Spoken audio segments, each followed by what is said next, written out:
My name is Rachel, and I'm just your average sophomore in college. My dad runs a hospital, my mom is a stay-at-home mom, and my younger brother and sister go to different high schools. So yeah, we're better off than most families, and I think that's a good thing. But even so, our family dynamics are far from ideal. I'll be home late again today, my dad says as he grabs his bag and puts on his shoes. My mom replies, watching him go, "All right, be careful." But dad leaves without even looking at mom's face. This scene has become so routine that none of us, my siblings or me, feel anything anymore. Dad, who seems to live for his work, rarely pays attention to home life. He hardly ever attended school events when I was younger, so we have all kind of given up on him. I think his attitude has been hard on mom. "I'm heading out too, Mom," I say. "Okay, be careful," she responds. Yeah, I leave the house as usual, and once I'm out, I feel a slight sense of relief. I'm aware that I might start treating mom coldly, just like dad does, especially since mom tends to worry about me a bit too much. I never felt this way in middle or high school, but since starting college, I've noticed it more. If I'm a bit late coming home from club activities or dinner with friends, or if she can't reach me while I'm at work, she becomes hysterical and blames me. It seems a bit excessive, but maybe dad's coldness is the reason she's like this. Then one day, tragedy struck our family. "Oh, doctor, are you okay?" Mom was in distress. Dad collapsed suddenly at work. He was examined immediately and had to be admitted to his own hospital. Apparently, it was a temporary episode caused by overwork. Thankfully, with proper rest, he'd be fine. Seeing Dad lying there with his eyes closed, I felt a bit scared. It's not that I didn't believe the attending physician. I understood the diagnosis. Dad is always busy, as we all knew. He was too busy even to look at us. Our family should have known that. But still, when a family member collapses, it's natural to worry. And I think Mom felt the same way. She's been going to the hospital every night since Dad collapsed. "Oh, Rachel, you're home early today," Mom says. "Yeah, one of my classes got canceled." "I see. Your dad was awake just a moment ago, but he's asleep again." Mom says this with a gentle look on her face. But I can see she's clearly exhausted. No wonder.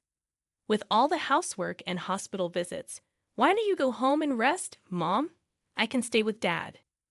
We have leftovers for dinner, so you don't have to worry about that. When I say this, Mom looks a bit surprised and then nods in agreement. Really? Then maybe I will. "Ah, thank you," she says as she stands up from her chair and reaches for the door to leave the hospital room. But before opening it, she turns back to me and says, "Rachel, make sure you come home before it gets too late, okay?" "I will," I reply with a slight smile. Mom nods and quickly opens the door so as not to wake Dad, then leaves the room. Mom's really tired, isn't she? I murmur to myself as I sit in the chair Mom was just in, looking at Dad's sleeping face. I never knew he looked like this when he sleeps, but that's understandable. I have never known any other version of Dad than the workaholic who's always busy. When I get home, surprisingly, my sister Natalie is already there. "Hey sis, you just got home." "Yeah, what about you, Natalie? No club activities today?" "Nope. We had a practice match yesterday. So dinner or shower first?" Natalie asks, twirling around in her petite frame. Seeing my cute sister, I feel a bit relieved and say with a small smile, "Let's go for dinner first. Have you eaten yet?" "Yeah, I already ate. Christian is probably still studying at school. He should be back soon, though. It's exactly 7:00 p.m. My brother Christian will probably be home around 7:30 at the earliest." "All right. Change into your loungewear and come to the living room. I prepared my special menu for today. Didn't we have leftovers from yesterday?" "Yeah, but it felt a bit bland, so I made some salad and soup too." The table is set with yesterday's leftovers along with freshly made salad and soup. "Thanks, Natalie. It's delicious," I say with a slightly relaxed tone. Natalie washes the dishes with a slightly shy smile. "Where's Mom?" "She already went to bed. Didn't even have dinner. Is she not feeling well? I don't know. She was already asleep in her room when I got home. And there were no dinner dishes, so I guess she didn't eat. She must be really tired, I say, looking down at my dinner, searching for the right words. Then Natalie speaks up with a somewhat serious tone. Ah, hey sis. Yeah, what's up? Don't you think Mom's been acting a bit strange lately? Do you think so? As I'm about to respond, Natalie, who has finished washing the dishes, sits down and continues. I mean, she is visiting Dad way too much. I get that she's worried, but he collapsed from overwork. She doesn't have to go every day. Isn't that a bit excessive? Well, that's just Mom being overly concerned. I start to say, searching for the right words to follow. But Natalie interrupts. I actually saw what was in Mom's bag when she was going to visit Dad the other day. And guess what I found? She places something on the table that she took out of her pocket. What is this? A few days later, after my college classes are all done, my mobile phone rings. It's Mom's number on the display. Hello, what's up? I answer. Rachel. Mom? She hesitates with a shaky voice, as if she's on the verge of hyperventilating. Mom tells me that Dad has passed away. Upon hearing this, I cancel all my plans and head to the hospital. When I arrive, I go to the room where Dad had been sleeping and open the door. Inside, the attending physician, the nurse in charge, and Mom are all looking down at Dad, who has his eyes closed. Noticing me, the attending physician speaks up. We're still investigating the details. This morning, the nurse noticed something was off when checking on him, despite our best efforts. As he says this, both the attending physician and the nurse bow their heads to Mom and me, tears in their eyes. Hearing these words, Mom clings to Dad's lifeless body, crying. I just keep looking at Dad's face, which looks as peaceful as if he's sleeping. After a while, my sister and brother arrive, both too shocked to speak or cry. Listening to the doctor's explanation with a surprisingly calm demeanor at the funeral that soon follows, a variety of people, including Dad's relatives, attend. I'm surprised at how many people show up, likely because Dad had been the director of the hospital.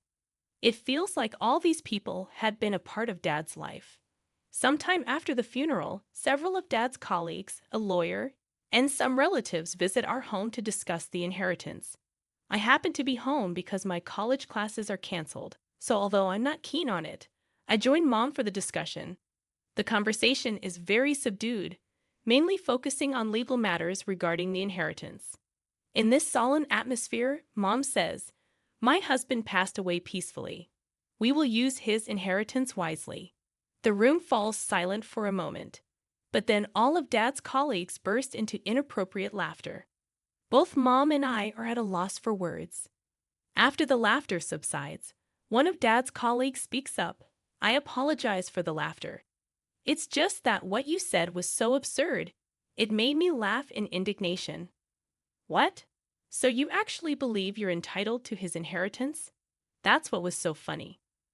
The colleague looks at Mom with a calm gaze, confused. Mom replies sharply, "What are you talking about?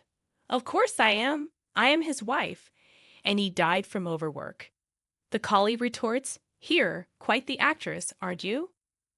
Mom glares at him, but then the colleague continues, "What I'm saying is exactly what it sounds like, ma'am. Did you think we wouldn't notice? Be honest. What did you put in his IV?" Mom is at a loss for words as another colleague speaks up. "What I'm saying is exactly what it sounds like, ma'am. Did you think we wouldn't notice? Be honest. What did you put in his IV?" "What I'm saying is exactly what it sounds like, ma'am. Did you think we wouldn't notice? Be honest. What did you put in his IV?" At this point, Mom raises her voice hysterically. "Don't be ridiculous. Do you have any proof that I did such a thing?" "We do have proof," the colleague says, placing a plastic syringe next to the sports drink bottle. "Huh. This syringe was found in the waiting room's trash can along with the bottle on the morning he passed away. But we medical professionals would never dispose of a used syringe in a regular trash can." He glares at Mom and continues, "Your fingerprints and the sports drink's ingredients were found on the syringe, And your fingerprints were also found on his IV, so you definitely tampered with it. As they say this, I stare at Mom. She can't say anything in response. Her silence is an admission of guilt. That day, Mom is taken away by the police. A few days later, I visit someone. Rachel, are you sure about this? The colleague asks. Yes, thank you for everything, I replied, bowing deeply to him. I was the one who tipped him off about the syringe. He had carefully investigated everything after the funeral. If it weren't for the janitor telling me about the syringe, I wouldn't have known either. But I feel guilty for taking your mother away from you, the colleague says remorsefully. It's okay. The mom at that time was no longer our mom, I explained, bowing again. I could only think of Mom, who had shed fake tears at the funeral, as a stranger. Now my siblings and I are living with our paternal grandfather. I hope to have a real family this time. Later, I visit Mom once to ask her why she did it. Then, Mom, why? I inquire. It's obvious. If everything had gone as planned, all of his inheritance would have been mine. I have been enduring and pretending all this time, Mom mutters to herself, clearly unhinged. Seeing her like this confirmed that her tears, words, and actions had all been lies. I realized she could never be part of the family again. Now my siblings and I are living with our paternal grandfather. I hope to have a real family this time.